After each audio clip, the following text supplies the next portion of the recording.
Hello again, and welcome once more to Denton's Tales. Now, say Viking, and what instantly comes to mind as far as most people are concerned?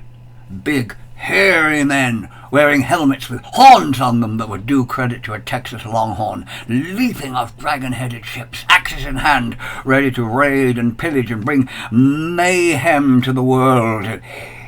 Yes, well, now, the Vikings were often hairy. Yeah, that's true enough. They would have had long hair, etc. But, they weren't actually any bigger in stature than anybody else at that time. They were pretty much average.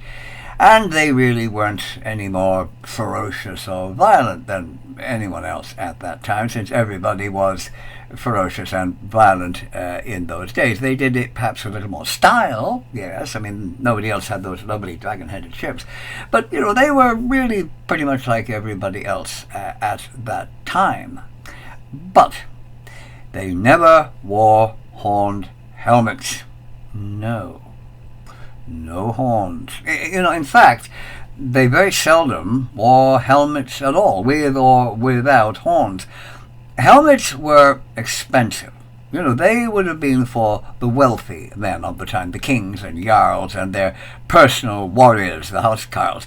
But most Viking raiders, they were not professional warriors. They were not soldiers. No, they were warriors in the fact that they could fight, and fight very well. They had great fighting skills, but they were not professional warriors. No, they were fishermen, farmers, carpenters, blacksmiths, and the like.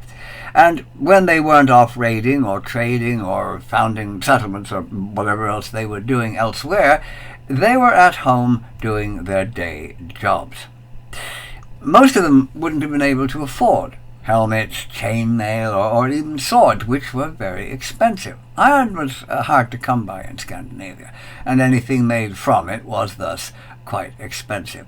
So, they would usually have been armed with things like spears or tools that they used in their trades. Like a carpenter would have an axe, a farmer might have a scythe or something, or a fisherman might have a fish spear. They would have weapons that could be used for hunting, such as a bow or like a fish spear. But, even for those who did aspire to a helmet, the horned helmet is a total myth. Yes, absolutely. I mean, they could have got a helmet, say, by taking one off someone they killed, but it wouldn't have had horns on it. No. Now, the Volur, the Norse shamans, they indeed may have used horned headdresses in their rituals. There are images that have survived that suggest that. And similar headdresses are seen among shamanic practitioners to this day. Anyone familiar with the folk group Heilung will know that Maria France wears a headdress of bones, of horns and things. So, yes, in shamanic ritual, horns that may well have been used, but not on military helmets. There would have been great disadvantages, actually, to horned helmets. For one thing, really great horns sticking out, well, they could have been used to knock the helmet sideways and unbalance you, or they could have been grabbed and pull you aside. If you ran through a low doorway, such as they had in those days, you might break your neck if you had a chin strap on and the horns caught on the doorway. And it could have been a right nuisance in a shield wall. I mean, you're standing there in the shield wall, a bloke on either side, all nice and cozy, when suddenly somebody thrusts a spear at you and you duck to one side to avoid it. Yes, and now poor old Eric, standing beside you, now has one of your horns stuck in his ear. Oh, sorry about that, Eric. That must smart. Yes, it would have been rather uncomfortable, to say the least.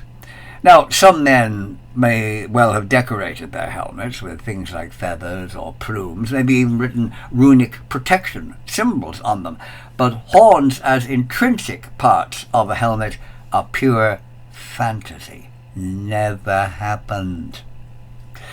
The horned Viking helmet we actually owe to Herr Richard Wagner, or rather, to be fair, I suppose, the costume designers for his operas, combined with illustrations for the popular press of the time. Though Well, knowing Wagner, I'm sure he had a hand in the costumes as well as the music. He wasn't really one to delegate things to other people. So yes, let's just blame him. It's all your fault, Herr Wagner. What do you have to say to that? Well, not a lot, I suppose, seeing as, well, how he's dead. Yeah. Anyway, we'll just blame him. See, now, costume designs in the theatres, well, they featured horns on the helmets of the male characters, probably because, well, it added to their perceived importance. It made them look even more, more macho and intimidating. I mean, horns are very booyah, aren't they? Oh, yes, they really are, Ducky, yes. And wings found their way onto the helmets of the Valkyrie, or the Valkyries in English, presumably because they could fly. I mean, flying wings, well, you could see how that might come about. Then illustrations in popular magazines began to show not just horns on the characters in Wagner's works, such as the four components of the Ring das Nibelungen, or operas like Lohengrin and Rienzi, but also on characters from Germanic and Norse folklore in general, and even historical characters as well, with the horned helmet becoming synonymous with the Vikings in particular. Horned helmet equals Viking. You show someone wearing a horned helmet and everybody instantly thinks, Viking! Ah, yes, has to be a Viking. Yes. And that, unfortunately, has lingered right down to our own time, reinforced by countless movies, television shows, and multitudinous illustrations. They became famous and instantly recognizable for something they never actually wore, a stereotyped image of the Vikings that never existed in historical fact. Now, I have to say that the television show Vikings, itself hardly a shining example of historical truth at the best of times, at least didn't have any horned helmets in it. Yes, indeed, that was very nice. No horned helmets. In fact, it didn't have any helmets at all, which wasn't. Since the kings and the jarls and their henchmen, they would have had them. But only Ivar the Boneless had a helmet throughout the entire show. Oddly enough, though, the Anglo-Saxons were depicted as all wearing helmets. Every single Saxon soldier had a helmet and full chainmail armor, which is equally wrong. Oh, wrong indeed. While the housecarls who guarded the kings and thanes were proper soldiers and fully armed and armoured, the bulk of the Saxon forces was the Fyrd, as it was called. Now, that was a sort of part-time militia, if you like, called on when needed, composed of ordinary men, farm workers, carpenters, fishermen, and the like, armed with a variety of weapons, scythes, pitchforks, axes, and so on, often just the tools of their trade. The carpenter would have brought an axe or something like that, very much the same as many Viking raiders. Helmets and armour, to say nothing of expensive swords, would have been very rare among the Fyrd, as they were among the Viking raiders. The scarcity of helmets can actually be gauged from how few have ever been found in graves.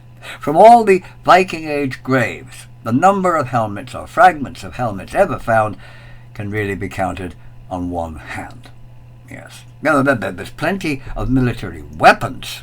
There's fighting axes, swords, bows and arrows, combat knives, shields, and so on, even in a number of female burials, which shows us that there were indeed shield maidens. There were women in combat, but not helmets. So this is quite an interesting thing. I think we have many warrior graves, men who, and occasional women who are buried with military weapons, not agricultural or carpentry ones, but we do not find helmets. Now, there are examples of genuine types of Viking helmets, and I have a few of them here which do show the basic types of helmets which would have been worn, and yet not a horn in sight. Now, first of all, we have this. Now, this helmet dates from what's known as the Vendel era, which was the period before the Viking Age.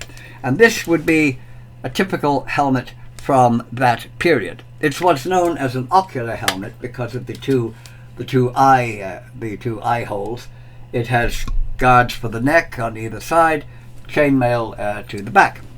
And the Anglo-Saxons also wore helmets of this type, such as the fragments that were discovered at Sutton Hoo. So this would be a pre-Viking Age helmet, quite elaborate. A bit later on, a similar type of helmet, though not quite as elaborate, came along, which would be this one. Now this is quite a good reproduction of one of the best and most complete Viking Age helmets ever found. It's similar, of course, to the Vendel one. It's the ocular style. It has chainmail to the back. It's dispensed with the side protection. But this would have been a very typical helmet that would have been worn by the Vikings, and indeed the Saxons and other groups at that time. And finally, a very, very common helmet would be what's called the nasal helmet, which is this one, the name coming from the nose guard here. Now this would have been a very, very common helmet that would have been worn by the Vikings and famously by the Normans. The men who accompanied William the Conqueror in 1066 would have worn helmets like this, as indeed so did the Saxons and many other people as well. But again, this would be a Viking helmet and no horns. So that really is about all that one can say about the horned helmet. And I must say that as a result of that, the myth of the horned helmet is hereby buried. May it rest in peace and never be resurrected. And amen, say all of us to that. Until the next time, I shall say farewell. Goodbye for now. And I hope to see you in the next video. Till then,